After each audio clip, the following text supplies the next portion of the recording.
दिनांक 21 मार्च 2026 को रोहतास जिला के संझौली थाना अंतर्गत ग्राम जिगनी स्थित महावीर मंदिर का ताला तोड़कर चांदी का गद्दा, चांदी का मुकुट, दोनों पैर का पैजनी, चांदी का बाजूबंद, चांदी का चरण पादुका, सोने का तिलक, 2 कान का कुंडल, 15 कोड़ी झाल, पीतल का घंटी, पीतल का छड़ी, दान पेटी, अन्य सामग्री को अज्ञात चोरों के द्वारा चोरी की घटना की अंजाम दिया गया। इस घटना को गंभीरता से देखते हुए एक टीम गठित कर लगातार छापेमारी किया गया, जिसमें कई लोग गिरफ्तार हुए, साथ ही साथ बरामदगी भी हुई, जिसमें चांदी जैसा प्रतीत होने वाला ठोस बिस्किट, चांदी जैसा प्रतीत होने वाला जेवरात, सोने जैसा प्रतीत होने वाला जेवरात, पीतल जैसा प्रतीत होने वाला 3 कोड़ी झाल, एक एंड्रॉयड फोन बरामद हुआ है। सुने रोहतास पुलिस अधीक्षक ने क्या कहा। दिनांक 21 मार्च को संझौली थाना अंतर्गत जिगनी में महावीर मंदिर में अज्ञात चोरों द्वारा बजरंगबली का चांदी का मुकुट, पैर की पजनी, चांदी का बाजूबंद, चरण पादुका, सोने का तिलक और कई जो आभूषण थे उसकी चोरी की गई थी। घटना की गंभीरता और संवेदनशीलता को देखते हुए अनुमंडल पुलिस पदाधिकारी विक्रमवंत के नेतृत्व में एक टीम गठित की गई थी। इसमें थानाध्यक्ष संझौली द्वारा आसूचना संकलन करते हुए एक व्यक्ति रितेश पांडे, उम्र 25 वर्ष, पेशा कमला पांडे, जो नवानगर बक्सर का रहने वाला है, उससे पूछताछ की गई। पूछताछ के क्रम में उसके द्वारा बताया गया कि उनके साथ 8 व्यक्ति मिलकर जो मंदिर है उससे के प्रांगण में एक मेला आयोजित होता है, जो घटना से कुछ पहले आयोजित किया गया था। उसके दौरान उनके द्वारा उस मंदिर की रेकी की गई और अगले दिन एक दिन मौका देखकर, जिस समय रात को आंधी चल रही थी और गांव में बिजली कटी हुई थी, मौका देखकर इनके द्वारा मिलकर उस मंदिर से आभूषणों की चोरी की गई थी।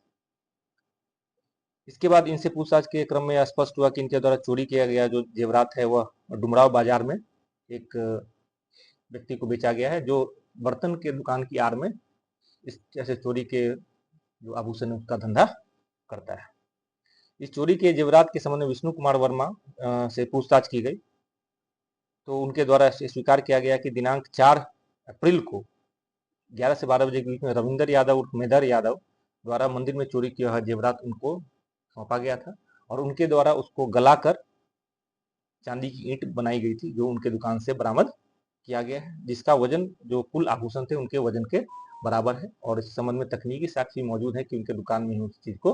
बेचा गया था। कुल मिलाकर इसमें 6 लोगों की गिरफ्तारी हुई है। रमेंद्र यादव उर्फ मेदर यादव, ये सिकरौल बक्सर का रहने वाला है। मोहम्मद मकबूल कुरैशी, ये दावत थाना क्षेत्र का रहने वाला है। किसान यादव, ये भी नवानगर बक्सर का रहने वाला है। विष्णु कुमार वर्मा, ये भी बक्सर के रहने वाले हैं और रितेश पांडे, ये भी बक्सर के रहने वाले हैं और नंदजी राम उर्फ चिला, ये भी बक्सर के रहने वाले हैं। इसके अलावा 3 और अपराधियों की पहचान की गई है, जिसमें मुन्ना सिंह, मुन्ना यादव और मसली, ये सब भी बक्सर के रहने वाले हैं। इससे स्पष्ट है कि 9 लोगों द्वारा जो दूसरे जिले के बक्सर जिले के रहने वाले हैं उनके द्वारा मंदिर की रेकी करके इस घटना को अंजाम दिया गया था। इस घटना में जितनी चीजें चोरी हुई थी सारी चीजें बरामद कर ली गई हैं और जिन आभूषणों को गलाकर चांदी की बनाई गई थी उसको भी बरामद किया गया और अन्य आभूषण और चीजें जो मंदिर से चोरी गई थी उनको भी बरामद कर लिया गया। इसमें इस पूरे कांड में थानाध्यक्ष संझौली द्वारा और डीआईवी की टीम द्वारा आसूचना संकलन करते हुए पूरा का पूरा जो आभूषण था उसको बरामद किया गया है, जो कि इनके द्वारा एक उल्लेखनीय अनुसंधान करने का द्योतक है। इसके लिए उनको अलग से पुरस्कृत किया गया। तो जिले में जो अन्य कई चोरियां मंदिर में होती है इनके विषय में क्या रहेगा? देखिए, आपको पता है कि इससे पहले जो वो भी मंदिर में चोरी में बरामदगी हुई थी कि कोड़ी गोला में जो एक मंदिर में चोरी हुई थी, इसमें सारी मूर्तियां घटना के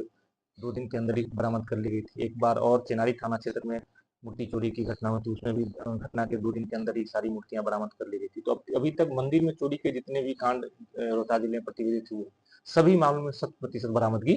की जा चुकी है। अब इनसे पूछताछ में ये स्पष्ट करना है इनको रिमांड पर लेकर और अन्य अभियुक्तों की गिरफ्तारी के बाद की और जो चोरी की जेवरात है, आमतौर पर अभी तक जितने भी कांड प्रतिवेदित हुए उसमें यह चीज स्पष्ट हुई है कि चोरी के जो जेवरात हैं उनका धंधा कुछ लोग बर्तन की दुकान और अलग अलग दुकान की आड़ में ऐसा काम करते हैं और उनके द्वारा ही ऐसे जो अपराधी है उनको पनाह दी जाती है, उनके साथ मिलकर इन चोरी के सामान को खपाया जाता है। उसका भी हम लोग जांच कर रहे हैं और अगर दूसरे किसी केस में इनकी संलिप्तता पाई जाती है तो रिमांड पर लेकर कार्रवाई की जाएगी।